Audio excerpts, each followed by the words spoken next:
Good morning. Bill Dubois here, and we are going to start our Matthew study this morning. We're going to be in Matthew chapter 14. Now, Matthew, this man is very, very meticulous in his lifestyle. I'm not going to go through a whole lot of different things, but Matthew chapter 14 covers several events. It covers the death of John the Baptist. It covers the walking on water.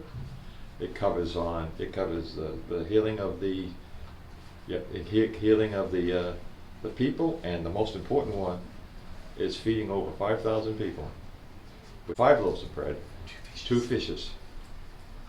And after everybody was fed, and that includes the women and children, the disciples picked up 12 baskets of leftovers. Think about that.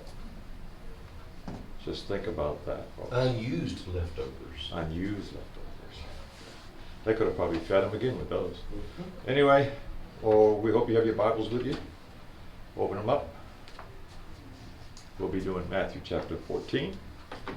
And of course with Sam Hall, myself, and Connie Hall will be assisting. And we'll see you on the backside. Bye. Matthew 14, Bill. Let me start off reading here. I want to read the first few verses here. It's about the death of John Baptist, and we're looking back. At that time, Herod the Tetrarch heard of the fame of Jesus, and said unto his servants, This is John the Baptist. He is risen from the dead, and therefore mighty works do show forth themselves in him. For Herod had laid hold of John and bound him and put him in prison for Herodias' sake, his brother Philip's wife. For John said unto him, It is not lawful for thee to have her. And when he would have put him to death, he feared the multitude, because they counted him as a prophet.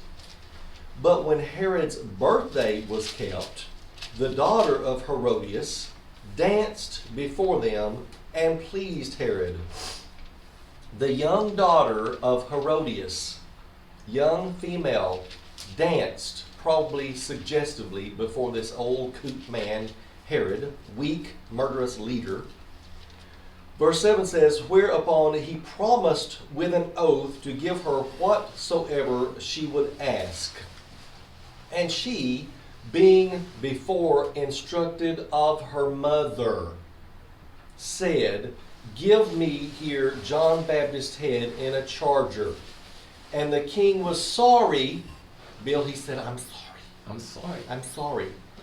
Nevertheless, for the oath's sake, and them which sat with him at meat, he commanded it to be given her. And he sent and beheaded John in the prison. And his head, John Baptist's head, the righteous man, the forerunner of Christ Jesus, his head was brought in a charger and given to the damsel, and she brought it to her mother. And his disciples came and took up the body and buried it, and went and told Jesus. So what did she do with the head? Flaunted over it, because this whore, Herodias, who was not satisfied with being the king's sister-in-law, married to his brother Philip, and to summarize this Herod's family, they were all dysfunctional. They were all weak, dysfunctional, idiot leaders. Now, keep in mind we're talking about biblical times here. Herodias, I'm not describing today's leaders. Although those same words could describe all that. They apply. But this man, who was apparently liked flattery, liked the party life, liked being the boss man. He liked being the boss man, and then maybe had a couple of little sips of wine too much in him, too much of the good fruit of the vine there. And at his birthday party, so it's a party atmosphere, and everybody's going, "Oh, happy birthday, Herodias! Oh, Herod, happy birthday!" He's the tetrarch there. He's the boss over that area, this area here. Okay, right around in that. I'm pretty sure that they drank a lot of wine. I think so. Had the fruit of the vine there. Yes. That'd be wine. Yep. So here they are, and this little damsel, this girl, let's say teenager, comes out and struts her stuff, and Herodias, who has now been invited to live with him in the palace, in Herod's palace there, Herod's house, has forsaken her husband Philip, kicked her out, didn't want her anymore. She left him, whatever, because she had her eyes on bigger, better things, which was Herod. So there she is. She's been invited to live with him now, and John Baptist struts right up to him in his court and says, "What you're doing is wrong. It is not lawful for you to have your brother's wife. You're uncovering your brother's nakedness, by the way, when you do that. When you lie with her, she is your brother's wife, and you've taken her now." Well, Herod was probably thinking, you know what? He may have a point to that. But Herodias said, "You're not going to tell me what to do. You're a filthy old Jew, and you're not going to tell me what to do. I'm going to do whatever I want to do. And if you're thinking I'm being hard on this whore, read the Word of God." By chapter 14 of Matthew, we've already gotten past what has happened here. They're looking back. Matthew is looking back on it and telling what has happened. So this Jesus now, his fame in 14 here has already spread, and he's thinking, "Oh my goodness, this is John Baptist who's rose from the dead." Well, there was something going on in Herod's mind, thinking there was something to what he was saying. He was out there teaching and preaching all this time about the Messiah coming. Read those words here. The starting of that says his fame. By this time, Herod had heard the fame of Jesus, and he was thinking, all these people following him. There was a lot of following for John the Baptist, and he had a huge crowd around him too, teaching and preaching these different things that we're not familiar with, but he kind of was, where he was in that area. So he says, you know what, but because he has such a following, I don't want to do anything to him because the people might revolt, the people might get mad. Herod was a weak leader, people-pleasing, little nothingness. That's what Herod was. And then this strong Herodias comes up and says, "This is the way we're going to do it." So she gets her little daughter to dance before Herod. It pleases him. He's not thinking with his head, by the way. Winky, winky. Let's just go ahead and say it like it is. Amen. Okay? He's not thinking with this head. And he goes, "Oh, little honey child, whatever you want out there, I'll give you up to half of my kingdom." And instead, Bill, of her saying, "I want a big old piece of jewelry," or "I want that plot of land out there," or "I want a pony." No. Herodias, the whore, had already told her, when he asked you if you want anything for doing this and pleasing him and making him aroused a little bit, this is what you're going to ask. That John Baptist, this is a woman scorned, folks. This is what happens when a woman is scorned and mad and hates you. Hates a righteous man. This is what an evil woman does when a righteous man tells them, "You're wrong. This is wrong, and you know you're wrong." And she won't admit it. She won't say, "I'm sorry." She's going to say, "I want his head." And she says to her daughter, "You tell Herod, I want the head of John the Baptist." And instead of him going, "Oh, now, little honey, you danced really good, but no, you can't have that. That's not reasonable. Ask me for something reasonable. I'll get you a piece of gold or jewelry or a pony or whatever else." No, he doesn't do that. He says, "Well, I said what I said, and all these people around, these lushes around me here heard me say that, so I can't back up now. I've got to give it to her." It says right there that he was sorry that he had said that to her. He made this oath to her. What does he do? Tell his guards to go down to prison. And by the way, John Baptist at this time is in his maximum guard prison. There around the palace, maximum guard. He's not going to get out. Okay? He and Jesus already had to talk about this, and Jesus said, well, he knew what was going to happen. And John Baptist said, "It's time for me to go and tell him. I'm not going to back down. I'm going to tell him. I'm going to watch right in there and tell him right and wrong." And he did, and he lost his head over it. This is what happens. Did Herod like him? I think there was a respect for him, at least. I don't think he hated him. No. I don't think he hated John Baptist. No. Because he regretted. Yeah, it says he regretted, yeah. Yeah. And the king was sorry, nevertheless, for the oath's sake. Notice that there are 9. He doesn't say, let's, what my notes say? Yeah, well, I just summed up kind of what was in my notes, but 9, such weakness. Herod could have said, no, ask me for something else. But instead, he just said, go do it. So that's the opening of Matthew chapter 14, which is kind of sad, but it was all in God's will because John Baptist had done exactly what he was called to do, which was be the forerunner. Like the Old Testament prophets had said, there's going to be a forerunner, and this was him. John Baptist fulfilled that. His cousin, Jesus' cousin. Remember the story earlier in the Gospels of how his older parents, you know, his daddy couldn't speak because he didn't believe what was going to happen because they were already older too. And so when Jesus walked up to, in Mary's womb, walked up to Elizabeth, John Baptist leaped. Remember that? Well, this is the guy here. He was, Elizabeth was pregnant with John the Baptist. Yep. And then Mary was pregnant, of course, with Jesus. Right. So they must have grown up together. Yeah, they were cousins. They were close cousins. Yeah. Yeah. Sure enough. Yep. Sure enough. So that's why Jesus would cry. Take a this is his blood cousin. Right. Yeah. Sure enough. Half blood, we should say.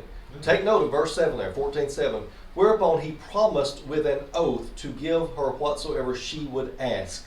He was liquored up and horny, folks. This is what was going on. The party atmosphere. Herodias.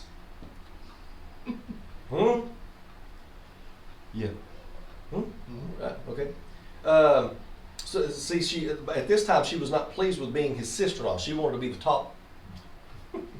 The top puppy? What's a female dog called? That's top. Okay. Yeah. Look, Anyway, you want to be the top bitch. Okay. There you go. Sure enough. So he's beheaded now. Now I want you to notice verse 12 though. It says too, and his disciples came and took up the body, which that's all was left from the neck down, just his body. Okay, and they carefully buried him with respect, with remorse, with sadness. They buried John Baptist. They showed him grace and honor there in his last day on earth. They buried him, and went and told Jesus. Now then, was that cruel what just happened to him? Absolutely. But folks, I want you to understand something. I want you to look at me right now and understand something. This woman, Herodias, and her daughter, when the disciples went and picked up John the Baptist, his body, and went and took it out, it was spurting out blood. Blood was everywhere. You know there was blood in that charger too. His head was in the charger. When they opened it up, it wasn't a pretty birthday cake. It said, "Hey, birthday, Herod, you old coot." It was John Baptist's head. And Herodias and the daughter, I don't know if they went, "Ooh," like that. I think they went, I think they pulled a Nancy Pelosi. I think they stood and squirmed like, we don't have to listen to him anymore. He can't tell us what to do. He can't tell us we're doing wrong. That's what they did. But let me assure you folks out there in video land, and myself and you, Bill Dubois, and went and told Jesus, this Jesus that they went and told right there in verse 12, they're going to stand before him one of these days. Herodias is going to stand before this Jesus right here and look into his eyes, and he's going to look into her witchy, whorish, rebellious, nasty, sinful eyes and hear these words. "Depart from me, you worker of iniquity. I do not know you. Get out." And her daughter too, going to be right behind her. Not dancing anymore. She may be doing a Texas two-step across those flames, but that's what she's going to be doing. She's not going to be lustfully dancing anymore and seducing old horny men anymore. She's going to be in the fire pits of hell. That's the assurance that we get out of that. So thank you, John Baptist, for what you did. And Herodias and little Herodias whore, watch out. And Herod too. Herod will be right there with him. Okay? Now then, we're going to get to, that's an interesting opening. We're going to get to have you ever heard it presented like that, Bill? No, sir, I have not. But I had a quick question. I I thought back in the day when somebody died, they put them in a tomb. Mm-hmm. But would they bury people in the ground? They could have buried them too, yeah. Okay. Yeah. Either or. It actually says buried there. Yeah, that's what caused And me. buried him, yeah. So, yeah, sure enough. But whatever it was with honor, it was with dignity. They took his body with dignity and not just left it there because that was the remains of John Baptist. Okay? Right. So, and I assure you, just as soon as that blade came down on the back of his neck, his spirit went to be with God. He went, wow. Oh, thank you very much. Just like that. Well, I'm sure he probably didn't fight it. I wouldn't think so. No, just like when Paul got beheaded, same thing. He just laid down there and said, "Okay, this is it. I run my race. I'm coming." I run my race. Sure enough. Now then, this next section from 13 to 21 is rather important, and we'll spend just a little bit of time on that too. It's the feeding of the 5,000. 5,000 that were counted. We could go ahead and pop that up to about, in the end, there was probably about 15,000, safe to say, that were fed.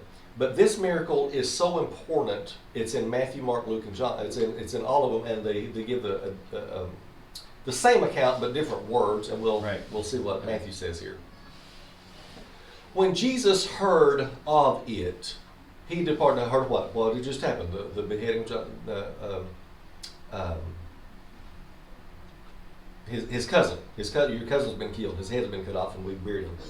So when Jesus he departed thence by ship into a desert place apart, and when the people had heard thereof, they followed him on foot out of the cities. So what had happened previously at the ending of 13, he had been over here in Nazareth. Okay, he had been in this where he grew up, in the area of Galilee, and now he's over here in where John Baptist had gone, into Herod's palace right there. Went right up to him, and then he was put in prison, the maximum guard prison. Okay, so now then he's over here at the Sea of Galilee. He gets on a boat, he gets on a ship, and he's going to go across. And there's a large group of people that are with him, his disciples, that are staying behind, and a large group of people too. Well, they walk around. They stay on the shore and they walk around. It's not a real big area. It's not a real big, huge sea. Some of them call it a lake, but the Sea of Galilee. And he goes across there on the boat himself, by himself. Now watch this. Remember that part. He had heard thereof. They followed him on foot out of the cities. So this was very wise of Jesus. Herod already has his radar in on this man Jesus. He's already heard about him. He's probably keeping track of him. So Jesus is very wise in this. Instead of going to where John Baptist was or going up to Herod or whatever, trying to confront him, Jesus departs. He leaves the situation. He's cooling off himself, and he's letting them cool down a little bit too. Okay, because this has just happened. 14 says, and Jesus went forth and saw a great multitude, and was moved with compassion toward them, and healed their sick.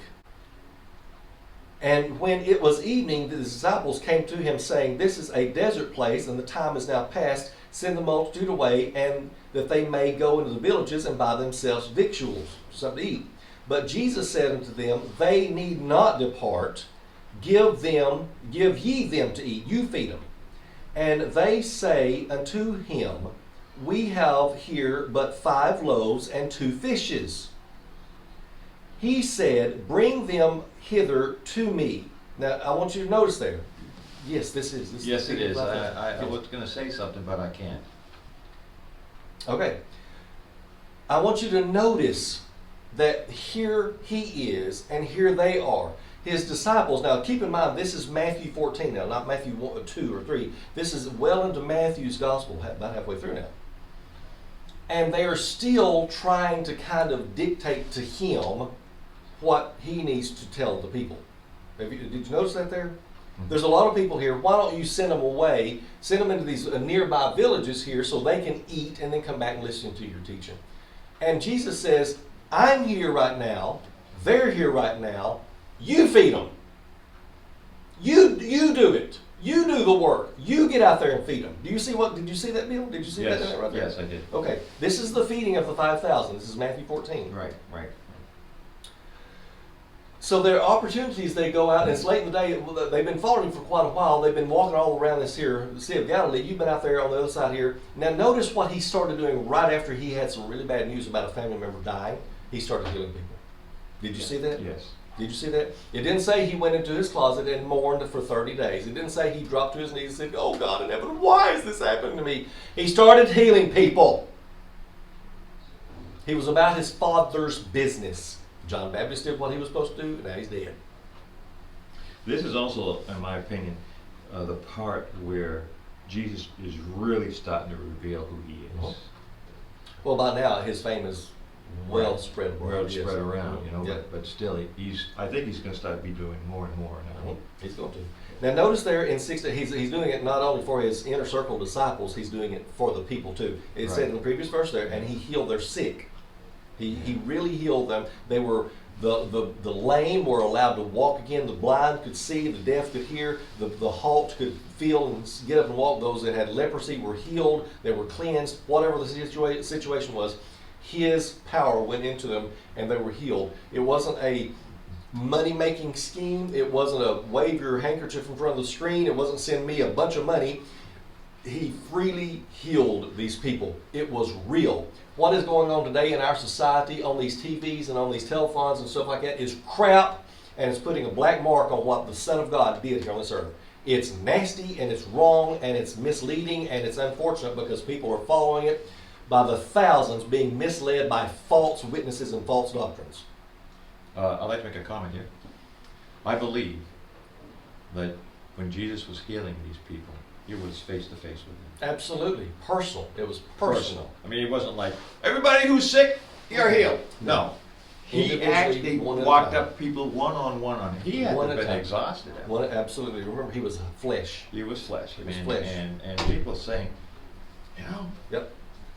go get your brother. Go Mhm. get your sister. Yeah, Bring come them on, here yeah. because this is real. This is real. Sure enough. Yeah. Now, notice there in 15, like I said, the disciples are trying to give him, they're trying to advise the rabbi. Remember, they're calling him rabbi at this time, the teacher. He's the teacher. They're trying to advise him. But Jesus said unto them, they need not depart. You give them something to eat. And they go, but That's all we got. I got some lint in my pocket. This is all we have. They've seen miracles already. They've already seen the miracles. They're seeing them right in the previous verses there, folks. And he says, you feed them. Their first question is, how? How are we going to feed all these people? Well, it's not like they're living lavishly and all this. Where No. It's like, oh, I want a hot dog, and there it is. Yeah, So they're not sure what Jesus is going to do. And I put myself in these situations too. What would I do? Yeah. I'd go, I'm hungry and... Well, I don't think Jesus is going to waste a miracle No. Mm-mm. on a hot dog.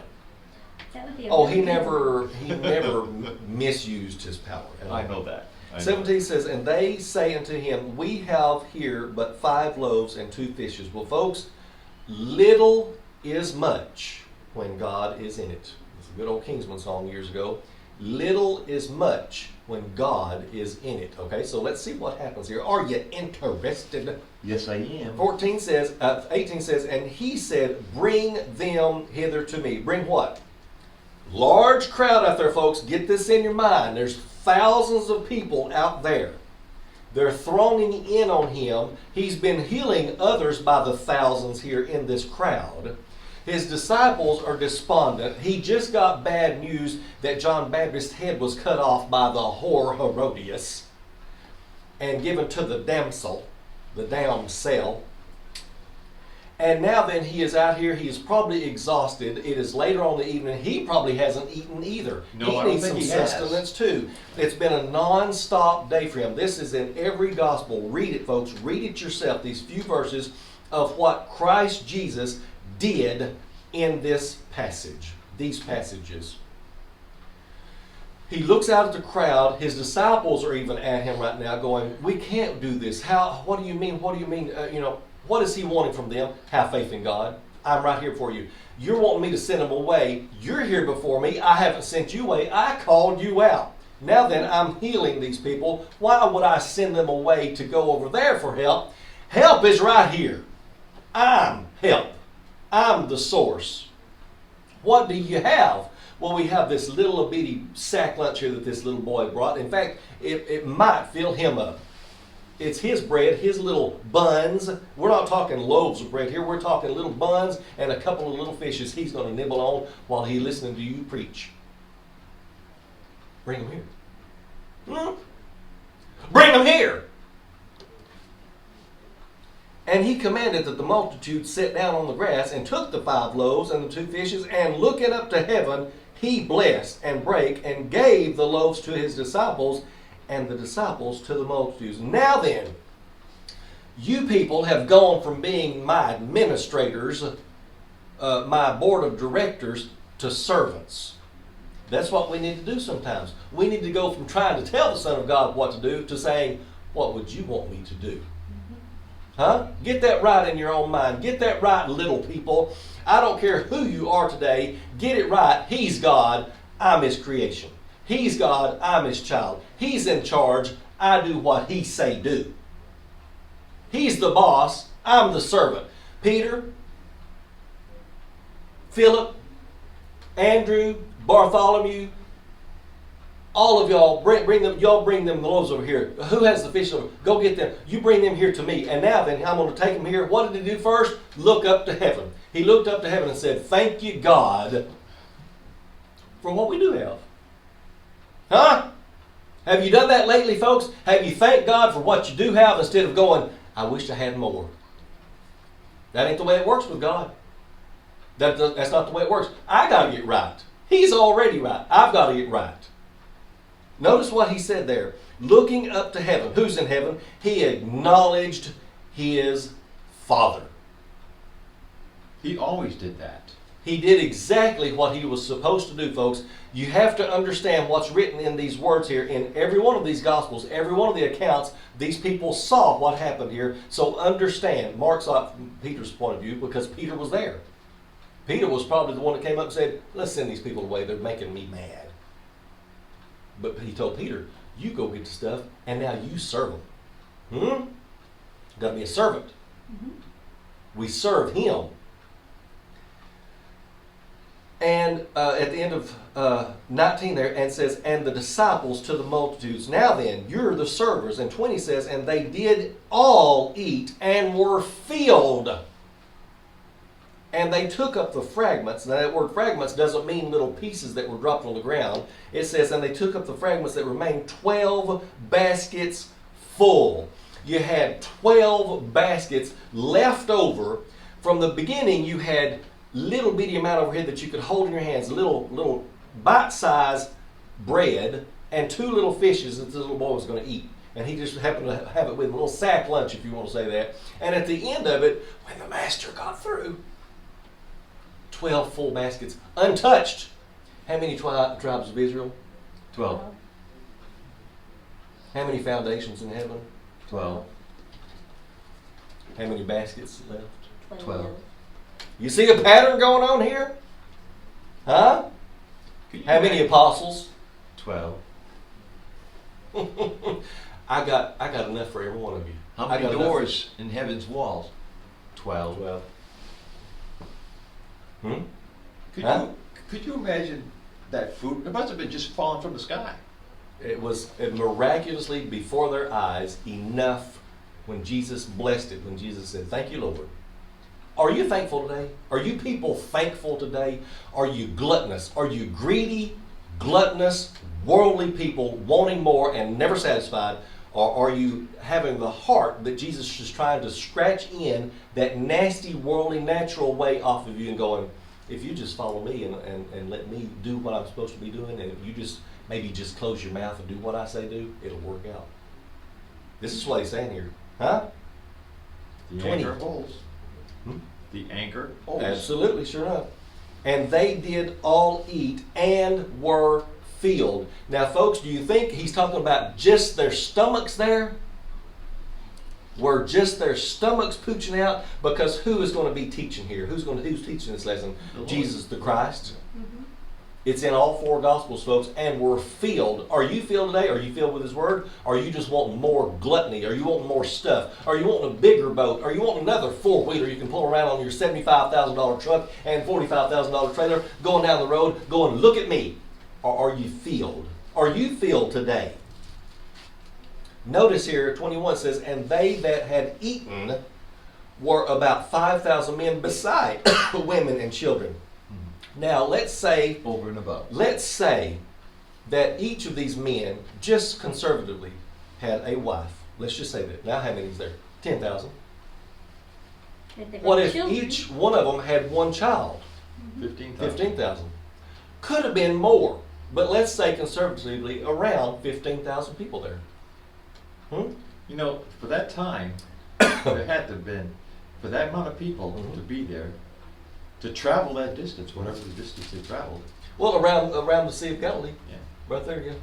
To I don't know how long did it take for these people to? It was late in the day. They had taken all day. Yeah, but I'm sure that the word got out. People just kept on coming and coming and coming. Yep. God, I wish I had been there. Mm-hmm. I'd like to have seen that. Sure enough. Alrighty, let's get to this next part here. And Connie, if you would, this is Connie's chapter, but if you will turn over a few pages to your right to Mark 6, Mark chapter 6, and look at verse 47 while I start this next part. Okay, now we've gone through the first part. The beheading of John the Baptist has happened, and we see what Jesus did immediately after that. He leaves the situation. He goes about his Father's business. I want you to take note of that. I want you to take note of that. What he does in his Father's business is heal people, and he's setting them free. He's filling their stomachs full, but he's also doing a miracle from God. Every one of them, every one of these people had sat down. I want you to notice that. He set them down in 50s and 100s. He was very orderly in what he did on this on this trip here. When they had sat down, all of them were in awe, going, what is this man going to do? What are we doing out here? And then when he stood up and all of them saw him, it was like an amphitheater, them looking at him and going, wait a minute, hold on. There were many colors there too. This is the area where there was purple being dyed. There was a purple dye.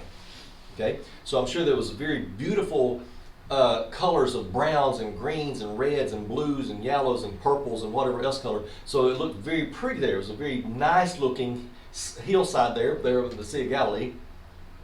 So when he stands up and they see this commotion going on, and the 12 come to him and they start dispersing out, everybody's going, what's going on? What are we doing here? You know, I'm hungry. What's going on? And then he does this. And they see that. They saw that happening. And then they watched the miracle. They watched that. They were all going in amazement. And then this disciple came over here and gave, and I have enough for my family, me and my family, my mom, my wife and my little boy and my little girl, whoever's, and the other one, the other disciple. This took a while. This didn't happen like that. This took a while to disperse 15,000 meals out. And Jesus was probably standing there with a tear in his eye going, bless him, Lord. Have mercy on them, Father. I've healed a lot of them. May they hear your word now. May they understand who I am, having mercy on them. These people were hungry. They were following this man to learn something about life. Now, were all of them saved that day? No, it does not say that. Were all of them there to see a miracle work? Yes. Were all of them there to maybe see a sideshow? Yeah, sure were. We have to understand that. 15,000 people, it doesn't say they all left saved. It doesn't say that in any of the Gospels. I have to admit, I'm starting to want some fish. Are you? I got some sardines at the house. No. Boneless, skinless, and olive oil. I hate sardines. I haven't eaten sardines. Okay, Jesus is going to walk on the water now. This is the third part of this here chapter. Jesus walks on the sea. And it says straightway. Now I want you to notice that. Have we already said that once before? This was a big deal to all of the not yet. disciples because you get to hear this more than once. Right, sure enough. Now I want you to look at verse 22. It says, and straightway. That's with urgency. I want you to look in 27. Straightway, with urgency. I want you to look in 31, immediately. Okay? So when we read those verses, I want you to remember that word. I want you to remember that there's a time factor. Time is of the importance. Time is of the essence here. Okay? So 23 says, and straightway Jesus constrained his disciples to get into a ship and to go before him unto the other side while he sent the multitudes away. So now then it's just the opposite. He had sailed over. They walked around. He stays with them. They get back in the boat. Wait a minute. He came across the sea and nothing had happened. He just boop, boop, boop, sailed across the sea. Now then, he tells his disciples, folks, look, have you thought about this before? He just sailed across the sea and nothing happened. Just right across the sea. They walked around on the shore. You get it? Are you following me here? I'm getting it, yeah. And now then, he stays on the shore and says, I'm gonna do the crowd control here. All of y'all get in this here ship and go back across the sea. I'm thinking Why? more of a little boat. It's a boat. Yeah, this is amazing right here. Okay, now watch this. Now, have you thought about this before? What's about to happen? Not the way you've been preaching. But what's about to happen? Notice this. I know. And when he sent the multitude away and went up into a mountain apart to pray, and when the evening was come, he was there alone. Now, Connie, you read Mark 6:47 through 52. This is from the Amplified, Oh, I like it. so there will be some Yeah, little little extra extra, things yeah. in there. I guess not really extra. Now, when evening had come, the boat was in the middle of the sea, and Jesus was alone on the land. Seeing the disciples straining at the oars because the wind was against them, at about the fourth watch of the night, 3 to 6 a.m., he came to them, walking on the sea, and acted as if he intended to pass by them. But when they saw him walking on the sea, they thought it was a ghost, and cried out in horror, for they all saw him and were shaken and terrified. But he immediately spoke with them and said, "Take courage, it is I am. Stop being afraid." Then he got into the boat with them, and the wind ceased as if exhausted by its own activity, and they were completely overwhelmed because they had not understood the miracle of the loaves, how it revealed the power and deity of Christ. But, in fact, their heart was hardened, being oblivious and indifferent to his amazing works. Wow. And they didn't even mean for it to be that way. It's just the way the human heart That is. is human nature, yes. But notice, I want you to notice why I set this up the way I did, the way the Lord did in His Word. He stayed on the shore. He knew what he was going to do. He knew what the sea was going to do, yet He sent all of His disciples, not just the ones that He was frustrated with or didn't like too much, or the ones all of them. He told all of them to get in the boat and go back across there. And then what happened? A raging storm. In Mark's, the KJV, it says they toiled, they strained because of the waves. This was a rough, if you'll notice on one side of the Sea of Galilee, there's a lot of high mountains. So when it comes across there from the Mediterranean Sea, it comes down. It's already filled with warm, moist Mediterranean air. So if it meets any cool air coming from the other side, it's automatically turbulent. Well, we have tornadoes here, but what they had there was a raging storm on this little area of water here. And he knew it. So there they were, and he comes out walking on the water. Walking on the water. They see him and they are astonished and they say, "Oh, that's a ghost out there. There's a ghost walking on the water." Back to Matthew, it says, "But the ship was now in the midst of the sea," in 24, "tossed with waves, for the wind was contrary." Is that not like we are today, folks? Jesus sent His disciples out, and they're tossed to and fro. He has gone now into heaven. Is that not like us today here on this earth? We're still in our natural state, in our natural bodies, but we've had a transformed mind, yet we're still here on this earth and facing the toils of life. But does He not come walking to us? Is the Spirit not right here with us? Yes, it is. This is setting us up today, showing us today where you and I are today in our lives. We are these disciples on that boat, and we've been sent out by our Master, and we're doing what He said to do, whether we understand it or not, which we don't always do. And He said, "Don't worry, I'm going to be," well, what did He say right there? They were confounded. They were astounded what was going on. That's what we find ourselves into in the life's struggles that we go through today. But where is Jesus? He's in heaven looking down on us going, I've got you. If you'll just hold on, I've got you right here. Mm-hmm. We're the disciples on the water.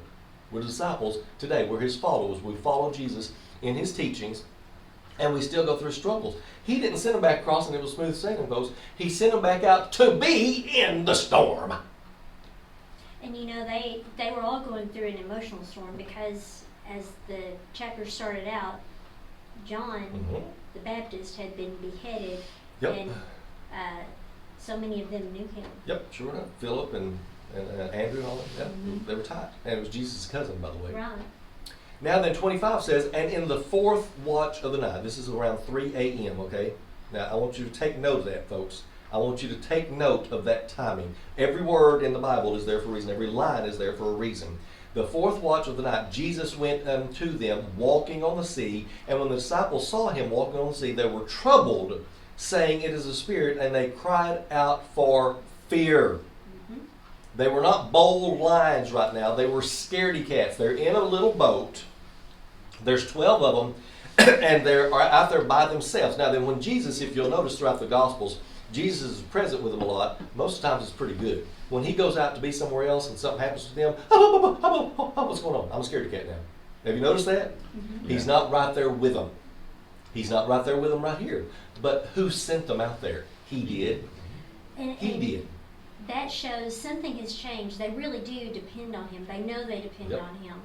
So he's walking on the sea, and when the disciples saw him, they thought it was a ghost. They were feared. But here again, that word, straightway, with urgency, Jesus spake unto them, saying, "Be of good cheer, it is I." And I like what the Amplified said. How were we introduced in the Old Testament? Moses and the burning bush. I am. Mm-hmm. Who is it? I am. Mm-hmm. Huh? That should have rang a bell with all the old diehard law readers and teachers and Pentateuch followers. They should have said, hold on, be not afraid. They were full of fear. In 26, he tells them in the next verse, don't be afraid. And Peter answered and said unto them, Lord, if it be thou, bid me come unto thee on the water. Now, did Jesus say, hey, Peter, just to prove who I am, I want you to come out here on the water? No. Peter said, Jesus, if that's you out there, I want to come out there to you. Put yourself in the boat. You're in the boat today. We're on this earth. Put yourself in the boat. Would you call out to Jesus when you knew that was him, the Son of God, standing there in your life and you're going through a struggle? Would you say, I'm going to step out in the storm. I'm going to step out in this financial tragedy. I'm going to step out in this physical ailment that I have, and I'm going to go to Jesus. Would you do that? Jesus didn't say, oh no, you stay in the boat. It's safe in the boat. No, what did he do? Well, come on out. Water's fine. Come on out. And a lot of us would say, yeah, we'd rather be with you in the storm than in this boat without you. Let's see what happens here. I want you, and I'm not going to dog on Peter on this at all. I'm not going to dog on him at all. I think we are Peter. We're Peter here. Look here. He said, and straightway Jesus spake unto them, saying, be of good cheer, it is I, be not afraid. And Peter said, bid me, tell me to come out there to you, Lord. I'm going to put my faith in you. I want you to say, come on out here, Peter. Come on out here. Peter volunteered. He volunteered. Jesus didn't say, Peter, you come on out. Show him how to do it. Mm-mm. Notice this. And it said, and he said, come. He didn't say no. He didn't say stay in the boat. And when Peter, in the middle 29, and Peter was come down out of the ship, he walked on the water. Mm-hmm. But I think he expected the storm to stop there close to the Lord, and then he saw it was still happening, and that's what distracted him, and he started to sink. I think it got even worse. I think a big wave came and hit him. I think the boat started creaking real bad. I think the other disciples was hollering out and crying. I think it was dark, maybe some lightning going on and thunder going on. And here this storm is going on in the midst of it, and Peter steps out and it says, and he walked on water. But now what happens? In our natural state, we take our minds off the master. We take our eyes and thoughts off the master, our focus off the master, and start focusing on what? Our personal circumstances. This is what happens. Okay, this is what happens. I'm not dogging on Peter at all. Mm-hmm. In fact, I'm kudoing Peter. 2 thumbs up here, dude. You did it. You walked on the water. And it said, and he walked on the water to go to Jesus. Notice that. It said he went to that man just said, because why? Jesus introduced himself out there. Now it's dark. The boat's tossing to and fro. And they're maybe straining, going, it's a ghost out there, we're scared. And Jesus said, it's I am, is here. Well, Lord, if it's really you, tell me to come out there to you. Come. You have to understand that. Put yourself in the boat. You're in the boat today. We're in the boat. We're on this earth. I guess Peter was the only one that believed at that point because nobody else went out. Let's see. Okay. And it said, but when he saw the wind boisterous, he was afraid, and beginning to sink,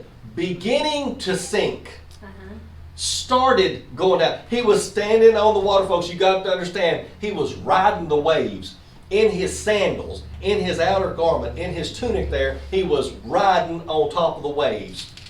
I don't even think his ankles was wet. Maybe from the rain, I don't know. Mm-hmm. But he was standing on the water, people.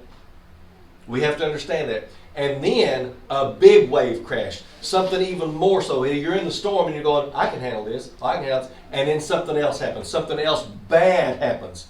A family member dies. You're diagnosed with cancer. You lose all your money. Your house burns. Your car gets sold. Whatever else. Something else happens. Oh no! Look, it's even worse. Start to sink. Start to sink now. What happens? Look here.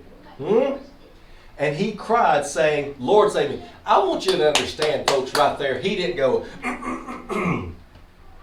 O Lord Adonai, God of our fathers, Abraham, Isaac, and Jacob, O ruler of all the universe, O merciful God. Shortest prayer in the Bible. Shortest prayer in the Bible, most direct prayer in the Bible. Lord, save me! That's what you got to do right there, folks. Did you see that? Did you read it? Read it in your Bible. What does it say right there, Bill? Read the end of 30. Or wherever yours starts and stops. And what does it say? 30 says, but when he saw the strong wind and the waves, he was terrified and began to sink. Save me, Lord, he shouted. Perfect prayer. Perfect. Sometimes folks just look up to heaven and shout out, Lord, save me. That's what you got to do. You don't go into a bunch of theological mumbo jumbo. You don't go into your own personal thoughts and feelings. Direct. Lord, I'm in bad shape and I need saving. Lord, save me. 3 words. Perfect prayer. Shortest prayer in the Bible. Lord, save me. What did he do? I'm busy over here. No, I don't like you. What happened? How long can you tread water, Peter? And immediately, folks, we already saw straightway. Now look what it says. Immediately Jesus stretched forth his hand and caught him and said unto him, O thou of little faith, wherefore didst thou doubt? You got to stay focused on me. Jesus was right up there. I don't know if he was right next to him. I think he was out a little ways. I actually think Jesus was out a little ways and Peter was going to walk out there to him. The old bulldog, straight-laced, right to the point. Peter, I think he said, I'm going to walk out there. Y'all watch this. Y'all watch me. Well, you can't trust in yourself. He said, that's Jesus out there, and I'm going to go to him. Jesus, can I come out to you? Come on out here. And he did. He started walking on the water, and then the waves got bad. Your situation gets bad. We just said it. That's what we're talking about. You know what I'm talking about. And Jesus was right out there, and he said, oh, what's wrong with you? How come you don't have more faith in me? You was just standing on the water, dude. Now get back in the boat. Huh? Look what happens. And immediately Jesus stretched forth his hands and caught him and said, Oh, ye of little faith, wherefore did thou doubt? Why are you doubting? Why'd you focus on the situation and not on the storm master, the sea master, the wave master? Haven't you heard me before go, wind and waves, shh, just calm down. And they did. Have you not heard me that? No. And immediately, so 32 says, and when they were come into the ship, the wind ceased. He picks him up, and the storm master, also the storm causer. Mm-hmm. Can I throw that in there too? Oh, yes, sir. The one that caused the one that allowed the storm, the one that put his own people in the storm, said, okay, I'm through with y'all. Shh. Now they're all in the boat. Peace. Huh? Had to get a little closer to Jesus, didn't he? Do we have to get closer to Jesus to calm our storm sometimes? Yeah. Stay in the fold. Stay in the fold. That's what that says just then. And it says that, and 33 says, and when they were in the ship, and they came and worshipped him, saying, of a truth. They, all of them now. Did they see Peter walking on the water? Yeah, they did. Sure did. They saw him walking on the water. Did they see Jesus out there? Did they hear him go, come on out here, Peter? Do you think James and John, the sons of thunder, went, it's thundering on its own. We're going to sit here for a little while. They saw him walking on the water. And then they saw him start to sink. Do you think when he started to sink, they reached over and tried to get him? I think he was too far out. I think he was too far out over. I agree with that. They were probably going, oh, there goes Peter. And Matthew might have been going, whew, there goes Peter. No, I don't know. He's been giving me a hard time. He's writing this here, so this is his account of it. But it said, of a truth, of a surety, there is no doubt. You, Jesus, right there, the one that we just saw, and the eyes on the boat, you're the Son of God. There's absolutely no doubt. You're the storm calmer downer. You calmed our storm down. Of truth, thou art the Son of God. Now that's that part there. And it says, Connie, read 34 and 35. Of Matthew 14. When they had crossed over the sea, they went ashore at Gennesaret. And when the men of that place recognized him, they sent word throughout all the surrounding district and brought to him all who were sick. And they begged him to let them merely touch the fringe of his robe, and all who touched it were perfectly restored. Oh my goodness, isn't that? Okay, so they go from here just up a little ways, up to the north there, you said Gennesaret, we'll go with that. And so they go up a little ways there to the north west side of the Sea of Galilee, which is just a little ways up from the sea where they were. And notice what happens here. And when the men of that place had knowledge of him, they sent out into all the country round about and brought unto him all that were diseased. How do you think they had knowledge of him? They'd heard about him. Word of mouth. Word of mouth, yeah. How does other people have knowledge of him today? Mm-hmm. Word of mouth. We need to tell them and live a life that they want to know more about. Bingo. Our lives, believers' lives. And besought him, they asked him, they came up to Jesus saying, if you would just touch, if I could just come up to you and get as close as that Peter did, that was out of the book, we just heard about it. You just physically saved one of your disciples. We heard that he walked on water, and then he started looking at the situations, and he started around, and you picked him up out of there and put him back in the boat, and everything was safe. If I could just come up to you and just touch the hem of your garment, I'd be made whole. I'd be cleansed. I'd be all right. I'd be saved. If I could just touch the hem of his garment, the zitzit, T-Z-I-T, T-Z-I-T, that's what it means way back over in the Old Testament when it says, and he comes with healing in the wings. That's what it's talking about. The wings down there shimmering around down on by his feet. If you can just touch that. If you touch somebody's feet, what are you doing? Bow down to them. You're humble before them. And as many as were touched, not all of them, and as many as touched were made perfectly whole. So Isaiah already talks about that, healing in his wings. That is Matthew chapter 14. Now then, Connie, before you turned off, come up here and spin again for next While week. she's doing that, can I make a comment? Yes. Golly, I wish I'd read my notes. When Jesus got back in the boat, Acts already. You put it on Limitations, but it was on Acts. Well, already. Acts chapter...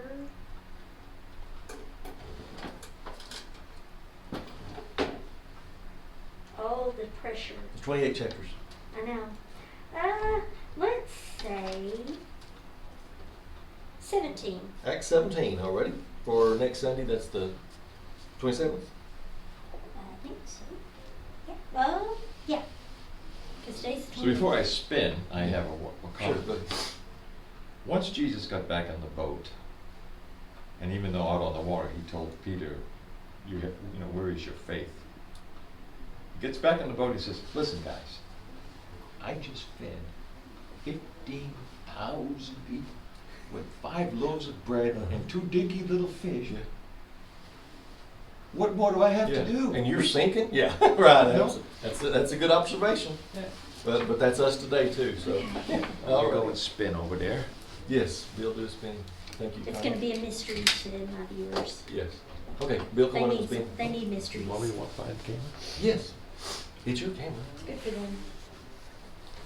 Ladies and gentlemen, Bill Dubois. Okay. You ready?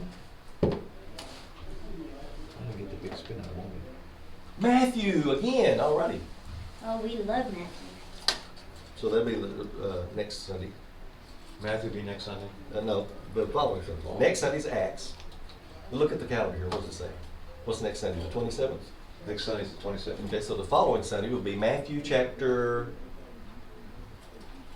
14. We just did Matthew 14. I do 15 just to finish this. Go What through. defiles a man? Yeah, that's right. I mean, any chapter. I Pick one. 50. Matthew 15. I'll take the one that Connie mentioned. Okay. For the following. Well, you know what? As you follow these gospels, they just go in sequence. Pretty The much. Gospels are very addictive. All right, very good. So Acts 17, Matthew 15 for the intercession, Right. along with our Proverbs 29 for next week too. Yep. All right, very good. Thank you, folks. God bless you. Enjoy the beautiful day. And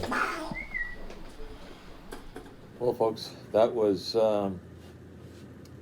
Matthew chapter 14, and it was an exciting chapter. We covered everything from John the Baptist's murder to feeding of the 5,000 plus, and the walking on the water, and of course the healing of the thousands of people. Now, Sam, when he gets on a roll, he really gets into what he's teaching. You can't help but be moved by the way he teaches his lessons. He's one heck of a teacher, I can tell you that very much. I love the way he teaches. And like I've said before, Sam has taught me a lot over these last few years in his Bible ministry. So next week we will be doing Acts chapter 17, and then the following week we'll be doing Matthew chapter 15. And now this coming Wednesday we have Proverbs chapter 28, and then the following Wednesday after that will be Proverbs chapter 29. We want to thank you for watching our study. We hope you learned something from it. Okay, with that being said, we're going to say, God bless the United States of America. God bless our military and our first responders. And may God keep us all safe. See you next week.